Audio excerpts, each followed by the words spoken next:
Okay, अब हम इसको फर्दर जो है इसी कॉन्सेप्ट को कि ऑब्जेक्ट्स की आइडेंटिफिकेशंस, फिर उसके एट्रीब्यूट्स और उसके बिहेवियर्स की जो आइडेंटिफिकेशन है, उसको एक और सिंपल सी example in the context of software, ठीक है, उससे हम समझने की कोशिश करते हैं। ठीक है, हम एक सिंपल कोर्स मैनेजमेंट सिस्टम की लेते हैं, ठीक है, लेकिन यहाँ पे आप देखो कि क्या है कि हमारी प्रॉब्लम स्टेटमेंट जो है वो वेल एलेबोरेटेड है, काफ़ी डिटेल्ड है, ठीक है, और ऐसा ही होता है। आप एक सब्जेक्ट पढ़े होगे सॉफ्टवेयर रिक्वायरमेंट इंजीनियरिंग, ठीक है, और वो जो सब्जेक्ट है वो बेसिकली आपको सॉफ्टवेयर रिक्वायरमेंट इंजीनियरिंग की डिफरेंट एक्टिविटीज़ बताता है कि जिसके थ्रू आप अपने कस्टमर से अफेक्टिवली जो है वो इन डिटेल्ड और कंप्लीट रिक्वायरमेंट्स जो है वो गैदर कर सकते हो, ठीक है, और वो कंप्लीट रिक्वायरमेंट्स जो हैं वो क्या होती हैं, वो रिक्वायरमेंट्स जो हैं वो इस लेवल तक डिटेल्ड होती हैं कि वो अफेक्टिवली जो है वो आपको ये कन्वे कर सकती हैं कि ये जो गिवन प्रॉब्लम स्टेटमेंट है उसमें आपकी क्या क्या क्लासेस हो सकती हैं, उन क्लासेस के अंदर क्या क्या जो है वो वेरिएबल्स हो सकते हैं, ठीक है, वेरिएबल्स एट्रीब्यूट्स होते हैं, और उसमें क्या क्या मेथड्स हो सकते हैं, ठीक है, और मेथड्स बिहेवियर होते हैं, ठीक है। एनीवेज यहाँ पे हम देखते हैं हमारे पास एक प्रॉब्लम स्टेटमेंट आ रही है जो कि क्वाइट एलेबोरेटेड है, और हम देखते हैं कि हम किस तरह से उस प्रॉब्लम स्टेटमेंट में से इजीली अपनी ऑब्जेक्ट्स, उसके एट्रीब्यूट्स और उसके बिहेवियर्स को एक्सट्रैक्ट कर सकते हैं, ठीक है। हम प्रॉब्लम स्टेटमेंट को थोड़ली देख लेते हैं। In software engineering department students can register multiple courses. A course consists of course name, course code, and credit hours. Courses can be added, deleted, or modified according to requirements. Students can download lectures, view attendance, and marks of any course. Student has name, roll number, and class details. Teacher can add marks and attendance of students. Teacher can also upload lectures and view course details. Teacher has name, contact, designation and qualification details, ठीक है।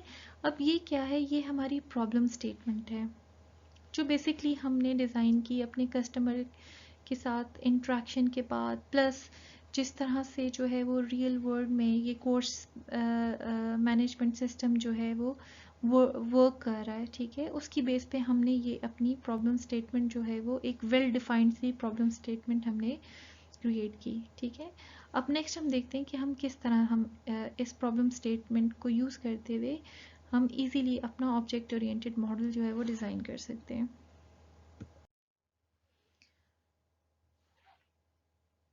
अब आप देखो क्या है कि simply noun represents object. अब ये जो गिवन प्रॉब्लम स्टेटमेंट है उसमें जितने भी नाउन्स हैं, ठीक है, वो क्या हैं, वो आपके जो मॉडल है उसके अंदर जो ऑब्जेक्ट्स आ रही होंगी वो उनको रिप्रेजेंट कर रहे होंगे, ठीक है। अब आप देखो इस गिवन प्रॉब्लम स्टेटमेंट के अंदर आपके पास 3 ऑब्जेक्ट्स आ रही हैं जो एक्टिवली पार्टिसिपेट कर रही हैं, वो क्या हैं, स्टूडेंट, कोर्स और टीचर, ठीक है। तो आप देखो कि आपने easily on the base of a simple rule कि नाउन जो है वो ऑब्जेक्ट को रिप्रेजेंट करते हैं, तो आप देखो कि ये 3 नाउन्स आ रहे हैं और यही आपके सिस्टम के अंदर 3 ऑब्जेक्ट्स को रिप्रेजेंट करेंगे। फिर आप देखो जो एडजेक्टिव्स हैं, ठीक है, वो रिप्रेजेंट करते हैं एट्रीब्यूट्स को, ठीक है। और अब आप देखो कि एडजेक्टिव्स आपके पास क्या आ रहे हैं, अगर हम कोर्स की बात करते हैं तो उससे रिलेटेड एडजेक्टिव्स क्या हैं, name, course code, credit hours. तो इट मीन्स कि ये क्या है, ये आपके कोर्स के एट्रीब्यूट्स हो गए, कोर्स ऑब्जेक्ट के एट्रीब्यूट्स हो गए। इसी तरह अगर हम स्टूडेंट की बात करते हैं तो आप देखो नेम, रोल नंबर और क्लास, ये इसके जो है वो एडजेक्टिव्स हैं। इट मीन्स कि ये स्टूडेंट क्लास के एट्रीब्यूट्स हो गए। और इसी तरह आप देखो कि टीचर के क्या एडजेक्टिव्स आ रहे हैं यहाँ पे, नेम, कॉन्टैक्ट, डेजिग्नेशन, क्वालिफिकेशन, ठीक है। तो अब क्या है कि ये एडजेक्टिव्स जो हैं ये टीचर के एट्रीब्यूट्स को रिप्रेजेंट करेंगे। तो आप देखो कि इस तरह क्या है, simply on the base of adjectives जो कि किसी नाउन से एसोसिएटिव है, हम उस नाउन, वो नाउन जो कि बेसिकली किसी ऑब्जेक्ट को रिप्रेजेंट कर रहा है, उसके हम एट्रीब्यूट्स एक्सट्रैक्ट कर सकते हैं। वर्ब्स रिप्रेजेंट बिहेवियर और मेथड्स, ठीक है। अब आप देखो क्या है कि स्टूडेंट कैन रजिस्टर, ठीक है। अब रजिस्टर क्या है, एक बिहेवियर है, किसका, स्टूडेंट का, ठीक है। उसके बाद आप देखो क्या है, एडिट, डिलीटेड, मॉडिफाइड। अब ये क्या है, ये बिहेवियर है, ठीक है, ये वर्ब्स हैं और ये किससे एसोसिएटेड है, कोर्स से। इट मीन्स कि ये कोर्स के मेथड है, कोर्स ऑब्जेक्ट के मेथड है। Download lectures, view attendance and marks, ठीक है। अब ये जो बिहेवियर्स हैं ये किससे एसोसिएटेड है, स्टूडेंट से, ठीक है। सिमिलरली आप देखो क्या है, add marks, attendance and upload lectures. अब ये बिहेवियर किससे एसोसिएटेड है, टीचर से। तो ये क्या हुआ, ये टीचर्स के जो है वो बिहेवियर्स आ गए। तो इस तरह आप देखो कि on the base of noun, adjectives and verbs in the problem statement we can easily identify our objects or attributes and methods, ठीक है। और अब हम देखते हैं कि हम किस तरह से इन डिटेल्स की बेस पे अपना ऑब्जेक्ट ओरिएंटेड मॉडल बना सकते हैं।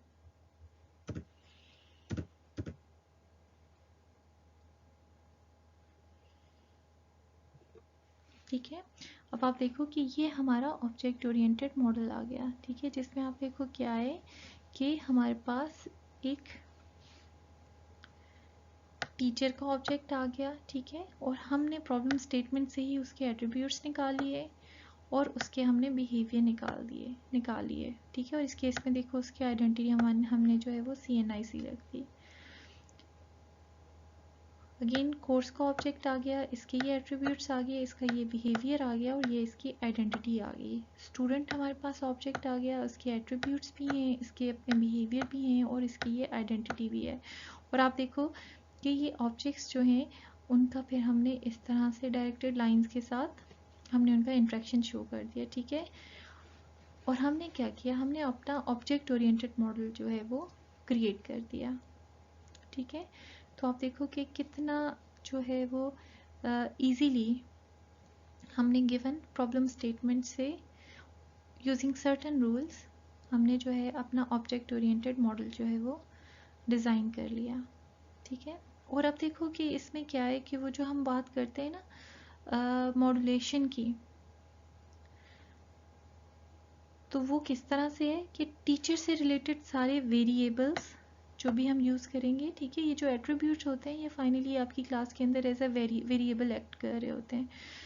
उसके वेरिएबल्स और उसके जितने भी मेथड्स हैं वो सारे क्या हो गए, वो एक क्लास के अंदर आ जाएंगे, टीचर क्लास के अंदर। टीचर से रिलेटेड सारा डेटा क्या है, वो किस में आ गया, टीचर की क्लास में, ठीक है। उसके जितने भी एट्रीब्यूट्स और जितने मेथड्स, वेरिएबल्स और उसके मेथड्स, वो सारे टीचर की क्लास में आ गए। कोर्स से रिलेटेड सारा जो डेटा है वो कोर्स क्लास में आ गया, ठीक है। उसके रिलेटेड मेथड्स, उसके रिलेटेड वेरिएबल्स, इसी तरह स्टूडेंट के केस में आप देखो उससे रिलेटेड जितने वेरिएबल्स हैं, उससे रिलेटेड जितने मेथड्स हैं, वो स्टूडेंट की क्लास के अंदर आ जाएंगे, ठीक है। तो अब क्या है कि आपका डेटा जो है ये वेल ऑर्गेनाइज्ड है, क्योंकि अब आपको बड़े क्लियरली जो है ये पता चल जाएगा कि कौन सा मेथड जो है वो किस क्लास के अंदर आपको मिलना चाहिए, ठीक है। तो इस तरह से आप देखो कि आप किस तरह जो है वो कितने इजीली जो है वो ऑब्जेक्ट ओरिएंटेड मॉडल जो है वो डिज़ाइन कर सकते हो, ठीक है। ये जो ऑब्जेक्ट ओरिएंटेड मॉडल है ये अपनी बहुत ही इनिशियल स्टेज पे है। अब आगे चल के हम time to time object oriented के बाकी कॉन्सेप्ट्स को हम स्टडी करेंगे और हम देखेंगे कि फिर उन कॉन्सेप्ट्स को हम किस तरह से अपने मॉडल में रिफ्लेक्ट करते हैं, ठीक है।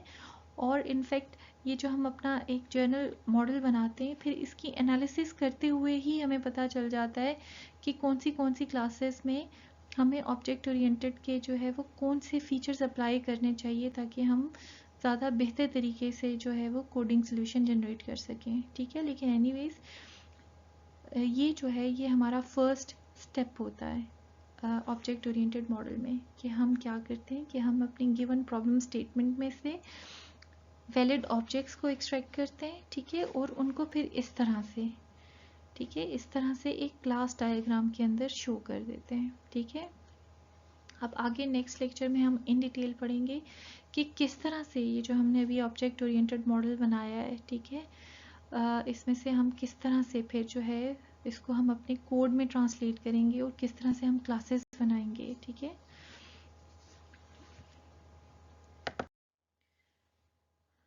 ये आपके रेफरेंसेस हैं एंड थैंक यू सो